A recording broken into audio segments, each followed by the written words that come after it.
వేసుకొస్తున్నాడు, నాకు బైక్ కూడా లేకపోతే ఎట్టాగు అని అంటే, ముందు నాన్న అడిగితే నాన్న ఒకటి ఇచ్చి నీకెంత ఎదవా బైక్ అని అంటే, అమ్మ దగ్గరికి వచ్చాడు. అమ్మ నాన్న ఇంట్లోకి రాగానే ఏమనుకున్నావు అసలు నువ్వు? పిల్లల్ని ఏమైనా పట్టించుకున్నావు నువ్వు? అమ్మ పిల్లల్ని ఏమైనా పట్టించుకున్నావా? ఏం పట్టించుకోవట్లా. ఆ పక్కింటోడు వాళ్ళ ఫ్రెండ్ అంట, ఆ నాన్న వాడికి కారు కొనిచ్చాడు, ఏ నువ్వు ఆ మాత్రం బైక్ కొనివ్వలేవా అన్నది.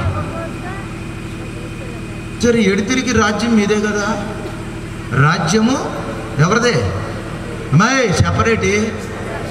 ఒకప్పుడు రేషన్ కార్డులో మా పేరు ఉండేది, ఇప్పుడు ముందు మీ పేరే వచ్చేస్తుందంట. ఒకప్పుడు స్కూల్కి వెళ్ళి మా మగవాళ్ళు సంతకం పెట్టాలి, ఇప్పుడు మీరే పెట్టాలంట. ఒకప్పుడు బ్యాంక్కి వెళ్తే మాకు డబ్బులు వచ్చాయి, ఇప్పుడు మా మకాన్ని చూసి పారా నువ్వు అంటున్నారు బ్యాంక్ మేనేజర్లు. మిమ్మల్ని చూస్తే చాలు డాక్రా మహిళలు ఇచ్చేరా. ఇప్పుడు అన్ని తాళాలు గీళాలు మాత్రం ఆ పైన ఉన్న వాళ్ళు అట్లా చేస్తున్నారు. ఏం చేద్దాం, దేవునికి స్తోత్రం. ఆ అజరుద్దీను తన భార్య మాట విని 12 లక్షల బైక్ కొనిచ్చాడు కొడుక్కి. పెండిని ఎక్కించుకుని వెళ్తా ఉన్నాడు అవుటర్ రింగ్ రోడ్లో. గొర్రెలు అడ్డు వచ్చినాయి, బ్రేక్ కొట్టాడు, ఆగలా. అక్కడికక్కడే స్కిడ్ అయిపోయింది బండి. వెంటనే అక్కడే చచ్చిపోయాడు అజరుద్దీన్ కొడుకు. ఇప్పుడు ఏడిస్తే ప్రయోజనం ఏముంది? ఏడిస్తే ప్రయోజనం ఏముంది? దయచేసి అర్థం చేసుకోండి ప్రియమైన దేవుని పిల్లారని. చేతి కందొచ్చిన నీ పిల్లల్ని చేతులారా ఓడగొట్టుకోవద్దు. చేతి కందొచ్చిన నీ బిడ్డలను వారి జీవితాలను వారి భవిష్యత్తును పాడు చేసుకోవద్దు. ఈరోజు నీ బిడ్డలను బట్టి, నువ్వు కన్న బిడ్డలను బట్టి వారు ఎంతగానో ఈ లోకంలో పాప బంధకాల్లో ఉన్న దానిని బట్టి నువ్వు ఏడుస్తున్నావు, కన్నీరు విడుస్తున్నావు. కానీ మొదట నీ బ్రతుకు మారితే, నీవు నా దేవుని వైపు చూస్తే, పూర్తిగా నీవు హృదయం నా దేవుని మీద ఆనుకుని ఉంటే, ఈ రాత్రి నీ కుటుంబంలో ఉన్న సంఖ్యలు బంధకాలు, నీ బిడ్డలను ఏ దుష్టుడైతే బంధించాడో ఆ బంధకాలు తెగిపోబోతున్నాయి. దేవుని నామానికి మహిమ కలుగునుగాక. దగ్గరగా చూద్దాం. హల్లెలూయా, హల్లెలూయా. మీ మధ్యలో ఒక తల్లిగారు ఉన్నారు. ఆ తల్లిగారు రోజు ఫోన్ చేసింది నాకు, వాళ్ళది పోలుకొండ. నేను హైదరాబాద్లో ఉన్నా. అయ్యా సాందాస్ గారు ఇచ్చారే గారు మీ నెంబరు, గుడివేడ వస్తున్నారంట నాగవరపాడు, ప్రతి నెల 3వ వారము. మరి అంటే అప్పుడు వారం వచ్చాను, ఇప్పుడు నెలలో 3వ వారం వస్తున్నానండి. ఎన్నో అద్భుతాలు చేస్తూ ఉన్నాడు. సేవకులు పాస్టర్ గారితో సహితము చేతబడు శక్తుల చేత పీడింపబడుతూ ఉన్న వారు విడిపించబడుతున్నారండి. మా దగ్గరికి నడిపించబడిన వారు, మా దగ్గరకు నడిపించబడిన సేవకులు పాస్టర్లతో సహా పెద్ద పెద్ద చర్చిల దగ్గరికి తిరిగి ఆఖరికి ఎక్కడ విడుదల దొరకక మా దగ్గరకు వచ్చి వీడియోలతో సహా ఉన్నాయి మా దగ్గర. పాస్టర్ అమ్మగారిలో నుంచి కూడా శక్తులు బయటకు వస్తాను. ఏం చెబుతాం? ఎవరిలో నుంచి? మరి పాస్టర్ అమ్మగారిలో నుంచి. ఓకే, మంచిది. అయితే ఆ తల్లిగారు ఈ మాటలన్నీ విని ఒకరోజు ఫోన్ చేసింది. ఫోన్ చేస్తే, ఏంటమ్మా? అయ్యా మా ఇంట్లో ఇప్పటికీ 10 గేదెలు చచ్చిపోయినాయి. అమావాస్య పౌర్ణం వచ్చిందంటే మాకు అంత భయం. అమావాస్య వచ్చిందంటే చాలు ఏదో ఒక గేదె చచ్చిపోతుంది, ఏదో ఒక రోగం వచ్చింది. ఇప్పుడు కూడా ఆల్రెడీ సూడిదుందయ్యా, చావు బతుకుల్లో ఉంది, ప్రార్థన చేస్తారా అని అంది. చేస్తానమ్మా అని అన్నా. నేనేమో హైదరాబాద్లో ఉన్నాను, ఆవిడేమో పోల్కొండలో ఉంది.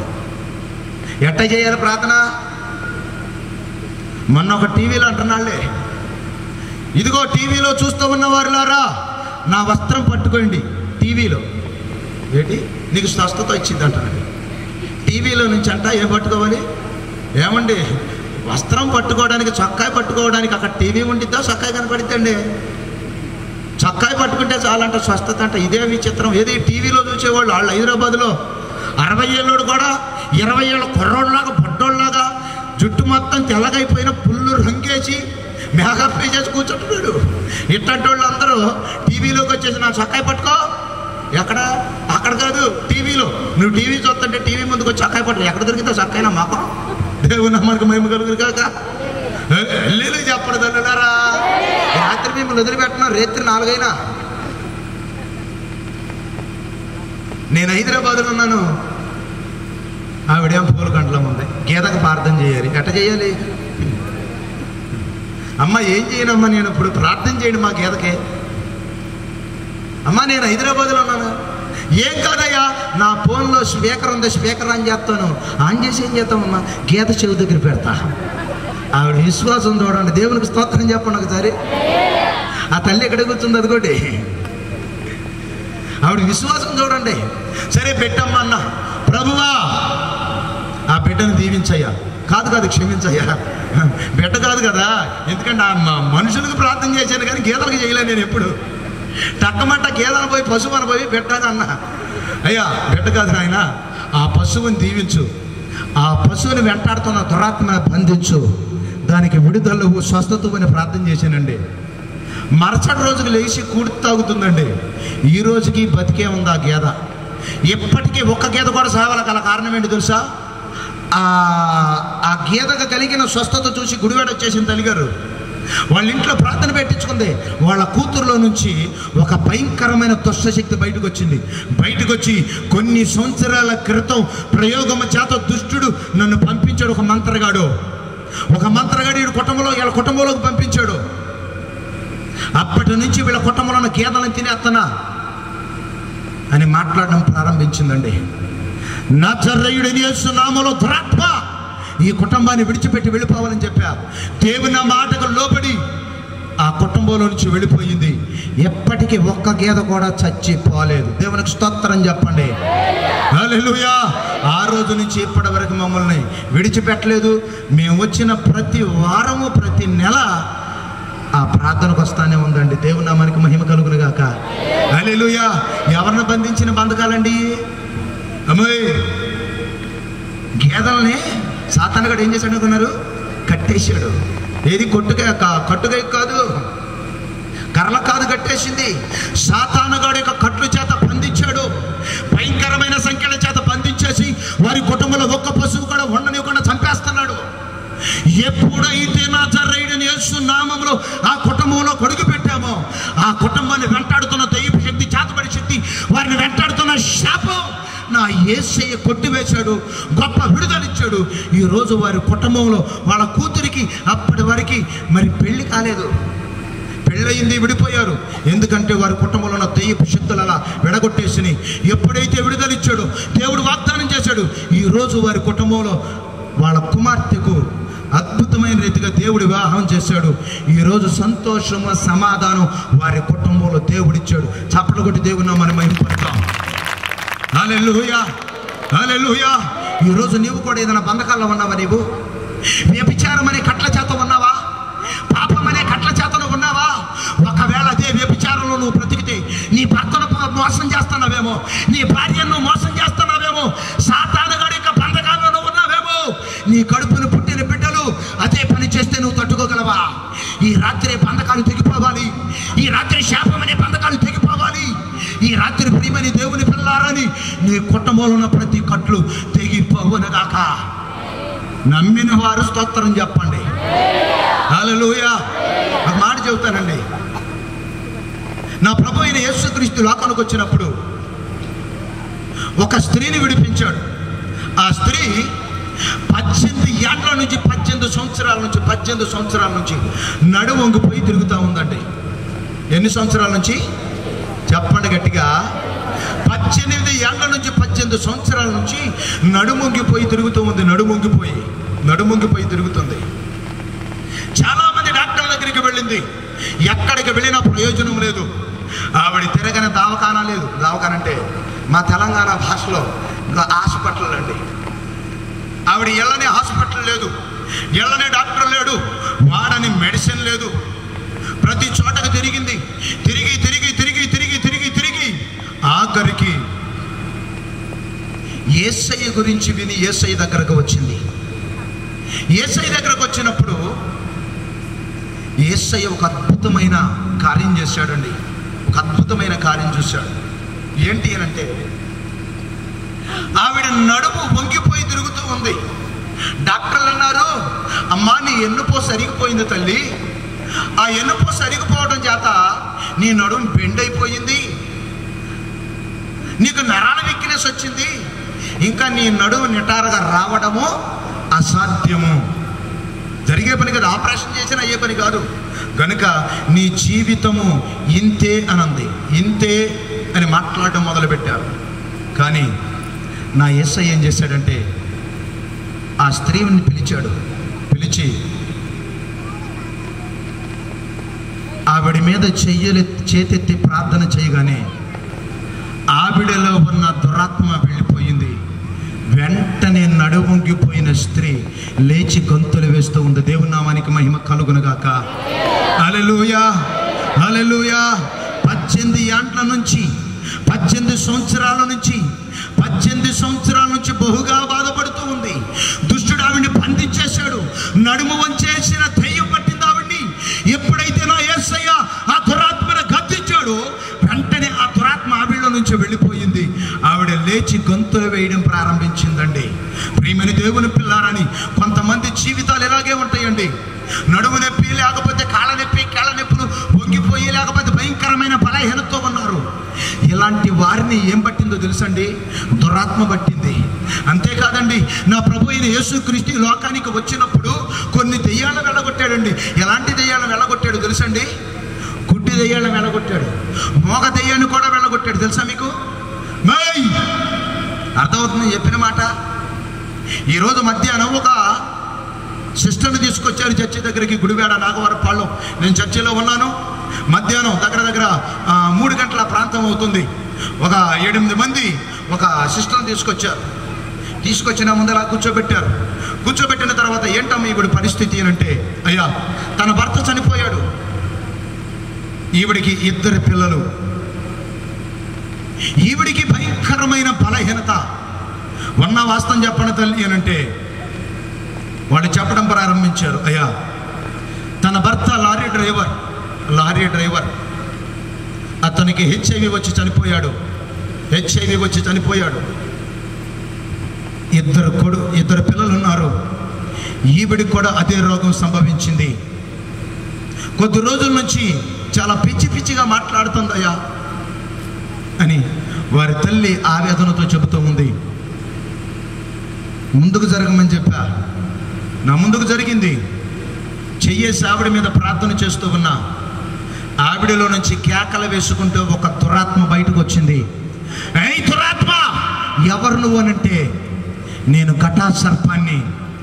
తన భర్తని మింగేసింది నేనే, తన కుటుంబాన్ని పాడు చేసింది నేనే, దీన్ని కూడా తీసుకుపోవడానికి చూస్తున్నా, దీనికి రోగం పెట్టింది కూడా నేనే అని మాట్లాడుతుంది.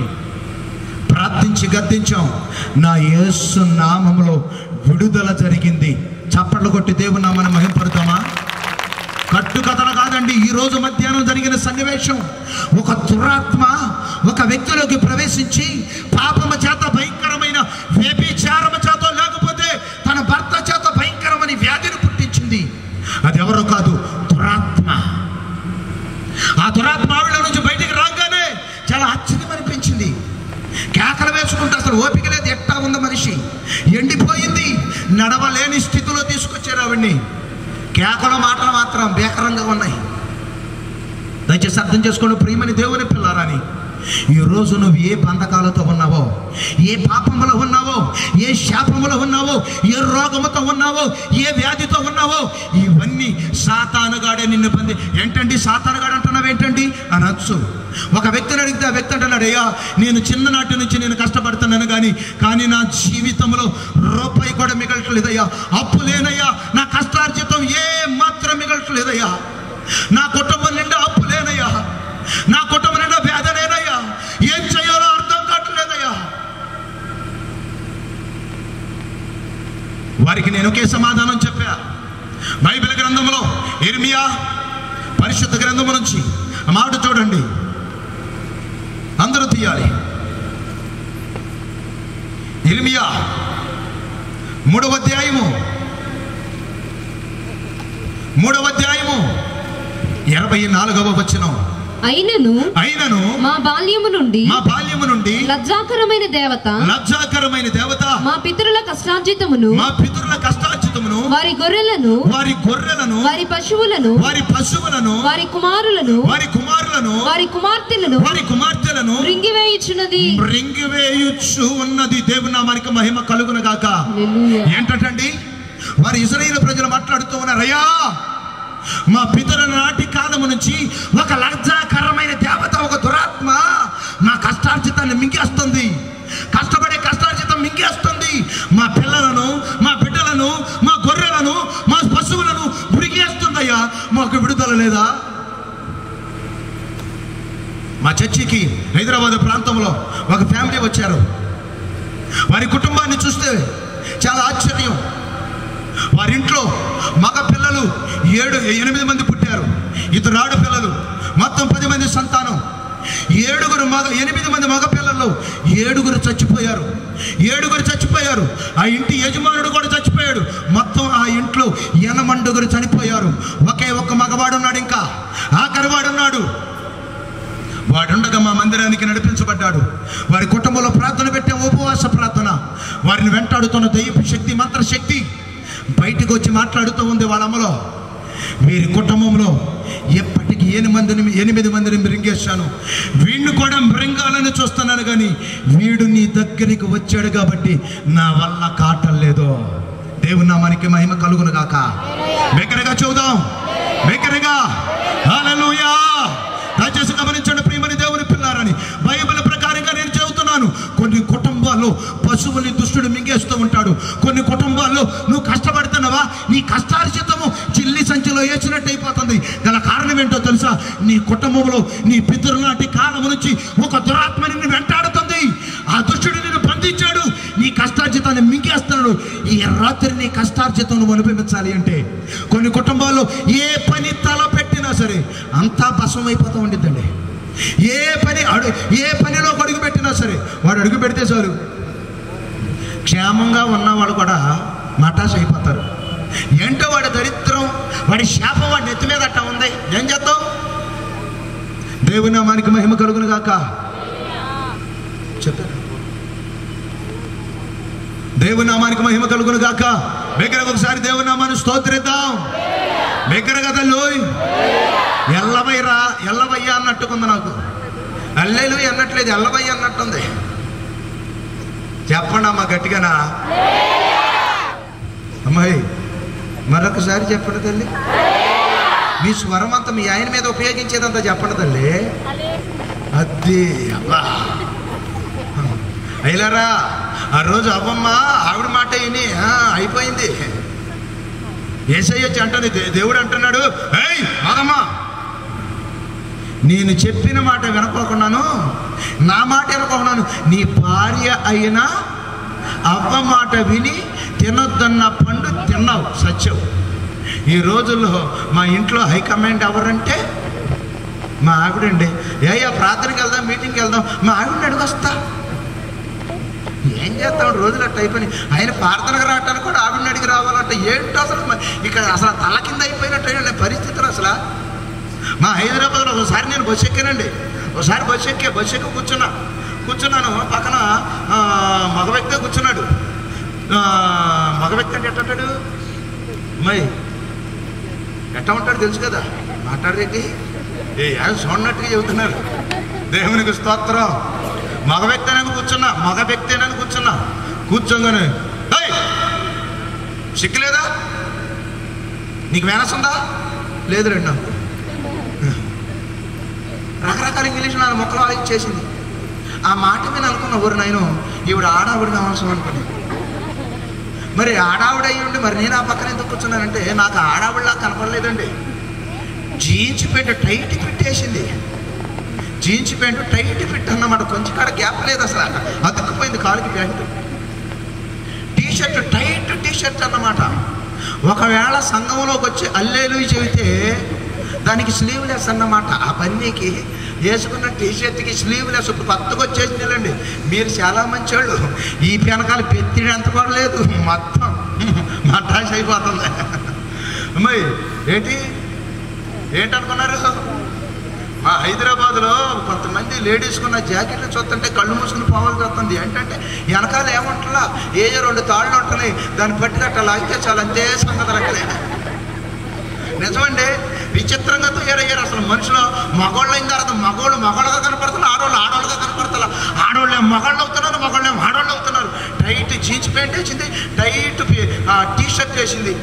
సరే కండలు తిరిగినాడు ఈడు అని నేను ఆడ పక్కన కూర్చునేసరికి తీరా చూసేసరికి అమ్మాయి, ఎందుకంటే జుట్టు బారుగా లేదు, ఆడవాళ్ళకి జుట్టు బారుగా జడ ఉండేది కదండి, కుతుకుగా కట్ చేసింది. పోనీ టైల్ అంటే అంటూ టైల్, పోనీ టైల్, నీ టైల్ బద్దలహో అని.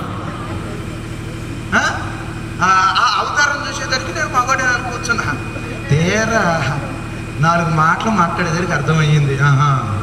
అప్పుడు అనుకుని నేను మనసులో పైకి అనలేదు, కానీ రాబోయే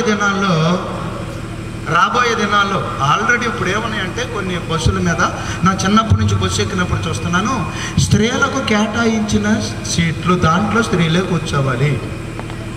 కొన్నాళ్ళు పోయిన తర్వాత మా మగవాళ్ళం అందరము మాకు కేటాయించిన సీట్ల కోసమే కొట్లాడాల్సి వచ్చిద్దేమో అట్ట అయిపోతుందమ్మా. అయిలారా గుర్తుపెట్టుకోండి, ఆ రోజు అవ్వమ్మ మాట విని ఆదాము పండు తినేసాడు. ఈరోజు అయ్యా నీ భార్య మాటిని నువ్వు ఏం చేస్తున్నావో మరి వినపతెట్టవురా అని అంటావేమో. అమ్మా నా ప్రభు అయిన యేసుక్రీస్తు ఏమని చెప్పాడు తెలుసా? పౌలు ఏం మాట్లాడు తెలుసా? నీ భార్య అదే భార్యకి చెబుతూ ఉన్నాడు, నీవు నీ భర్తకు లోబడి ఉండాలి. నీ భర్తకు లోబడాలి. లోబడే వాళ్ళు ఉన్నారా? లోబడే వాళ్ళు ఉన్నాయి. ఈరోజు ప్రార్థనకి వెళ్తారు, పాటలు పాడతారు, ముసుగేసుకుంటారు, తెల్ల చీర, తెల్ల ప్యాంటు, తెల్ల చొక్కాయి, తాగుడే, సిగరెటే, కైనే, ఒక వాచిపోయి, మందే, బూతులే. అబ్బా ఏం క్రైస్తవ్యం అండి మంది అసలు! మామూలు క్రైస్తవ్యం కాదండి. చర్చిలో ఏ క్లాస్ అంటే పాటలు, బయటకు వచ్చిన తర్వాత సినిమా పాటలు, తోత్రమల్లెలు ఎక్కడ, బయటకు వచ్చిన తర్వాత చూసుకుందాం. అబ్బా ఏం క్రైస్తవ్యం అండి మంది! మనం మామూలు భక్తి పరులం కాదండి. ప్రార్థన మొదలు పెట్టామంటే అసలు వదిలిపెట్టాం 2-3 గంటలు. పంపకొచ్చామంటే ఏదన్నా తగిలిందంటే చాలు, ఎవరన్నా ఏదన్నా చేశారంటే బింది దగ్గర, ట్యాప్ దగ్గర, కొళాయి దగ్గర, బట్టల దగ్గర ఏదన్నా తేడా వస్తే చాలు. మన మధ్య ఒక ఆవిడ కచ్చిపు కదంటే మచ్చిగుట్ట కనపడతలేదంటండి ఆవిడకి. వాళ్ళ ఇంటోది మొదలు పెట్టిందండి, పొద్దున మొదలైంది, సాయంత్రం వరకు ఆరలేదండి. దేనికోసం? మామూలుగా ప్రార్థన చేసి చర్చికి వస్తే అమ్మో ఎంత భక్తి పరురాలా. ఏం చేస్తామండి? సాతానుగాడి చేతిలో బందీలైపోయారు ఈరోజు చాలా మంది. దేవుని నామానికి మహిమ కలుగును గాక. ఆ బంధకాలి రాత్రి, ఆ సంకలి రాత్రి నజరేయుడైన యేసు నామములో విడుదల కలుగును గాక. బిగ్గరగా చెప్పండి హల్లెలూయా, హల్లెలూయా. ఆ ఇశ్రాయేలు ప్రజలు అంటున్నారు, అయ్యా మా కష్టార్జితము, మా పిల్లలను, మా పశువులను, లజ్జాకరమైన దేవత మా బాల్యకాలం నుంచి, మా పితరునాటి కాలం నుంచి మమ్మల్ని వెంబడిస్తూ ఉన్నదయ్యా. మా కుటుంబంలో పుట్టిన వారందరూ చనిపోతున్నారు, కష్టపడి కష్టార్జితం అంతా మింగేస్తుంది. గల కారణం ఏంటో తెలుసా? నీ కుటుంబంలో ఏదో ఒక దుష్టుడు నిన్ను వెంబడిస్తున్నాడు. నీ కుటుంబంలో నెమ్మది సమాధానం లేదు. ఎందుకో తెలుసా? సాతానుగాడు నీ కుటుంబంలో ఏలుబడి చేస్తూ ఉన్నాడు. అందుకని దేవుడు ఒక మాట మాట్లాడుతూ ఉన్నాడు. కీర్తనలో 107వ కీర్తన 11వ వచనం. కీర్తనలో 107వ కీర్తన 11. బాధ చేతను ఇనుప కట్ల చేతను బంధింపబడిన వారై చీకటిలోను మరణాంధకారములోను నివాసము చేయు వారి హృదయములో ఆయన ఆయాసము చేత కృంగజేసెను. దేవుని నామానికి మహిమ కలుగును గాక. ఆ రోజు ప్రియమైన దేవుని పిల్లలైన ఇశ్రాయేలు ప్రజలు భయంకరమైన ఇనుప కట్ల చేత బంధించబడిపోయి ఉన్నారు. భయంకరమైన బంధకాల చేత బంధించబడిపోయి ఉన్నారు. మమ్మల్ని ఎవరు రక్షిస్తారా? మమ్మల్ని ఎవడు విరిపిస్తారా? ఈ దయ్యపు శక్తుల నుంచి, ఈ చేతబడి శక్తుల నుంచి, ఈ దురాత్మ శక్తుల నుంచి, మా కుటుంబంలో ఈ భయంకరమైన పరిస్థితుల నుంచి, ఈ బానిసత్వం నుంచి మమ్మల్ని ఎవడ ఈడిపిస్తాడని ఎదురు చూస్తూ ఉన్నారు. ఈ రాత్రి ఎవరైనా అలాంటి పరిస్థితుల్లో ఉంటే, ఎవరైనా చీకటిని బంధకంలో ఉంటే, ఈ రాత్రి గొప్ప విడుదల నా దేవుడే పోతూ ఉన్నాడు. నువ్వు ఇనప కట్ల చేత బంధించబడిపోయి ఉన్నావేమో, ఈ రాత్రి గొప్ప విడుదల. సాతానుగాడి యొక్క బంధకాల చేత బంధించబడిపోయి ఉన్నావేమో. యెషయా 58వ అధ్యాయము, అందరూ చూడండి బైబిల్ ఉన్నవారు. యెషయా 58వ అధ్యాయము 6వ వచనం. యెషయా 58వ అధ్యాయము 6వ వచనం. యెషయా 58వ అధ్యాయం 6వ వచనం. దుర్మార్గుడు కట్టిన కట్లు విప్పుటయు కాడిమాను మోకులు తీయుటయు బాధింపబడిన వారిని విడిపించుటయు ప్రతి కాడిని విరగగొట్టుటయు నేను ఏర్పరచుకుని ఉపవాసం కదా. ఒకసారి చెప్పలు కొడదామా? హల్లెలూయా, హల్లెలూయా. మన్నే పోయినాయండి 40 రోజులు లెంట డేస్ ఉపవాసాలు. ఆ 40 రోజులు మనం తెల్లపేంటి తెల్ల చొక్కా మెల్లో టవలో వేసాం, గల టవలో చేతికి కాళ్ళ కింద చెప్పులు లేకుండా తిరిగాం, మెల్లో సిలువ వేసుకున్నాం, జబదండ వేసుకున్నాం. 40 రోజులను ఈ 40 రోజుల్లో ఏదో కాస్త మనసు మారింది అనుకున్నాం. 40 రోజులు ఎప్పుడైతే అయిపోయిందో వెళ్ళిపోయాడండి.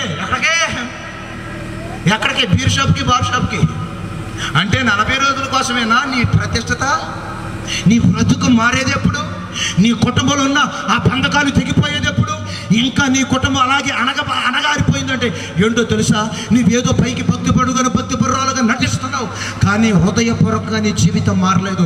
అందుకని నా దేవుడు అంటున్నాడు, ఓ యవనస్తురాలా, ఓ తల్లిదండ్రులారా, ఓ అక్కలారా, ఇలారా, ఈ రాత్రి నీ కుటుంబంలో నెమ్మది చూడాలంటే, నీ కుటుంబంలో బంధించబడిన దుష్టుడి కట్టిన కట్లు తెగిపోవాలంటే, దుర్మార్గుడి కట్టిన కట్లు తెగిపోవాలంటే నిజమైన ఉపవాసం నువ్వు చేయాలి.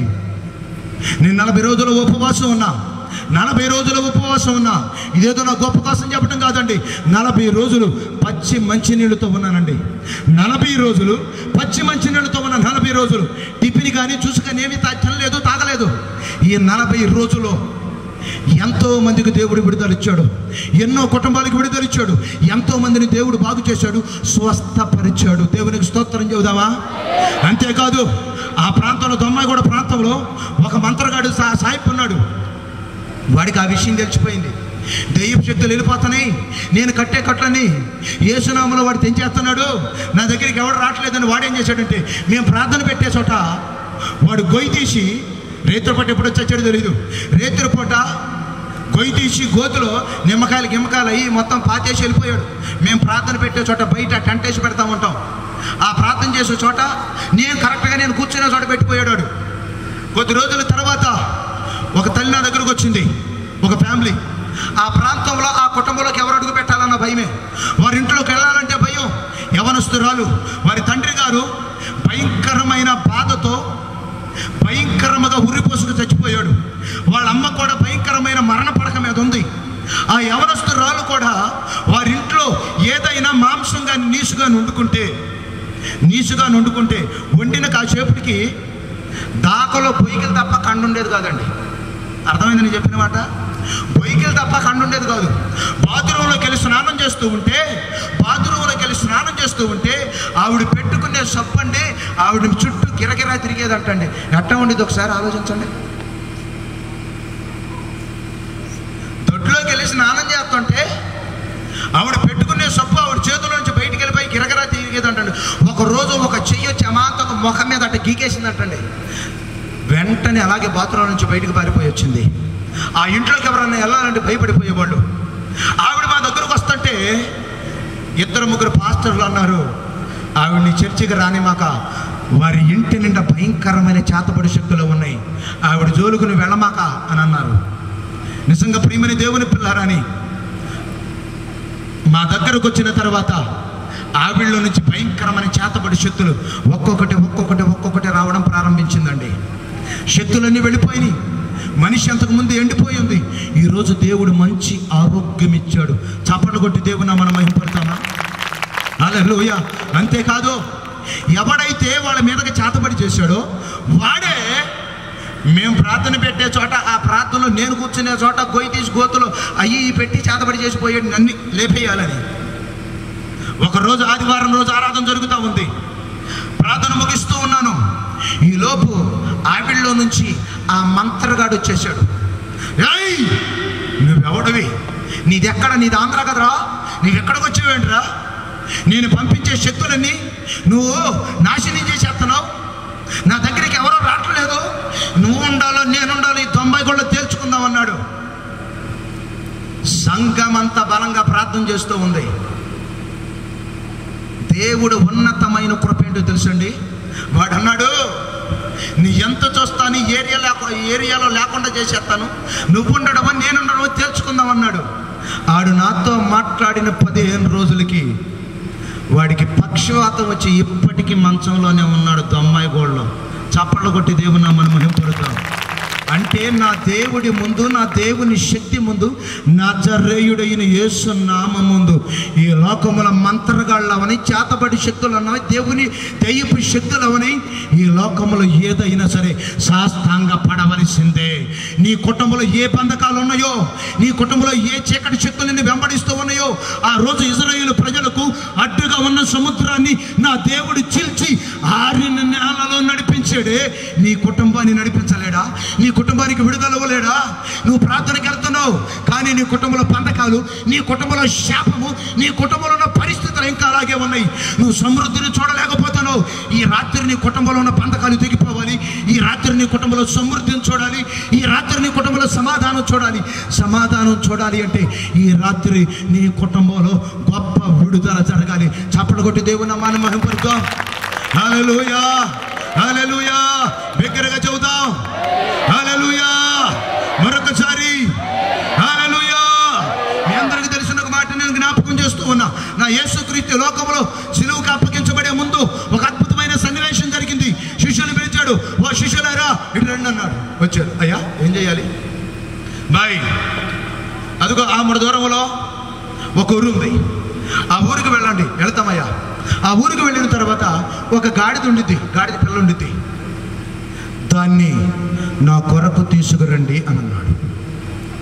దాని మీద నేను ఎక్కాలి. దేవుడు చెప్పాడు, అయ్యా ఆ గాడిద యజమానుడు వచ్చి ఒకవేళ మమ్మల్ని అడుగుతాడేమో కదా, అడిగితే ఒకటిగా చెప్పండి, ఇది మా ప్రభువుకు కావాలని చెప్పండి. సరేనయ్యా. వెళ్ళారు. వెళ్ళిన తర్వాత ఒక అద్భుతమైన సన్నివేశం జరిగింది. అక్కడ గాడిదని విప్పదిద్దామని అక్కడికి వాళ్ళు వెళ్ళారు శిష్యులందరూ. అక్కడ వెళ్ళేసరికి గాడిద ఎక్కడుందో చూద్దాం. చూడండి, మార్కు సువార్త 11వ అధ్యాయము. మార్కు సువార్త 11వ అధ్యాయం. నువ్వు చదివే ఉండొచ్చు బైబిల్, కానీ ఇప్పుడు నేను చదివించే మాటలు శ్రద్ధగా చూడు. ఆ మాటలు ఎన్నోసార్లు వినొచ్చు. మన గుడ్డిపైడేకి మట్ల పట్టుకుని గాడిద మీద ఊరేగావా? ఊరేగలా? నా యేసయ్య ఒక్కసారి గాడిద మీద ఎక్కింది. నా యేసయ్యకి ఒక్కసారి మట్ల పట్టుకు తిరిగింది. మనోళ్ళు సంవత్సరం తిరిగేస్తున్నారు మట్లో. అసలు ఏంటో అర్థం కాదు నాకు, ఎందుకు తిరుగుతున్నారో ఏంటో. చదువయ్యా. దేవునికి స్తోత్రం. హల్లెలూయా. వీడి బాధ ఏంటి? చాలా విచిత్రంగా ఉంది. ఇదేంటి ఎట్లా మాట్లాడుతున్నాడు? ఇదేంటి